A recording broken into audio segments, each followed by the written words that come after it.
کہ ہمیں دیکھنا چاہیے کہ جب گلف نے یہ جب ان کے پاس جب کنسٹرکشن ہونے لگا اور جب ان کے لیے مسائل آنے لگے تو دبئی نے ایک اور ایجنسی بنائی ریرا کے نام سے.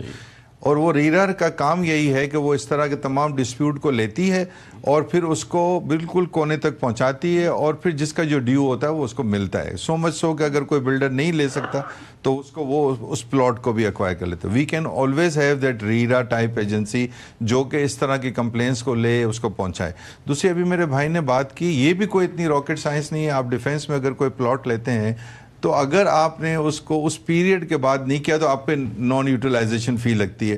Other than D H A آپ تمام پورے پاکستان میں یہ لگا سکتے ہیں کہ اگر وہ پلاٹ نہیں ہوتا ہے.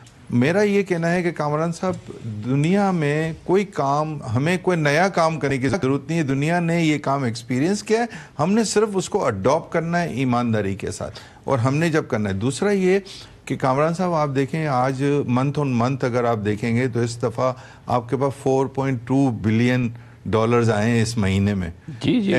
اور وہ تیزی کے ساتھ انکریز ہو رہے ہیں. اگر وہ تیزی کے ساتھ انکریز ہو رہے ہیں تو اس کا مطلب یہ ہے کہ ہمارے پاس اس ملک میں پوٹینشل ہے. اور اگر اس وقت ہم نے رائٹ ٹائم پہ ریئل اسٹیٹ کے اندر اس کو نہیں صحیح قانون, جو میں جب پیکیج کی بات کرتا ہوں تو اس میں ریرا بھی آتا ہے, اس میں نان یوٹیلائزیشن بھی آتا ہے, اس میں ریڈ بھی آتا ہے, اس میں ٹیکسیشن کی ریشنلائز بھی آتی ہے, اس میں بینکوں کے لون کی بھی آتی ہے. آپ نے بالکل صحیح فرمایا کہ جی یہ انسینٹیو تھے پہلے لوگوں کے پاس, لیکن ایک پوری ایز اے انڈسٹری کو آنا چاہیے, اس کے اندر رول پلے ہونا چاہیے, اور اس کے اندر قوانین ان لوگوں کو سزا ملنی چاہیے جنہوں نے اس انویسٹرز کے پیسوں کو کھا لیا ہے.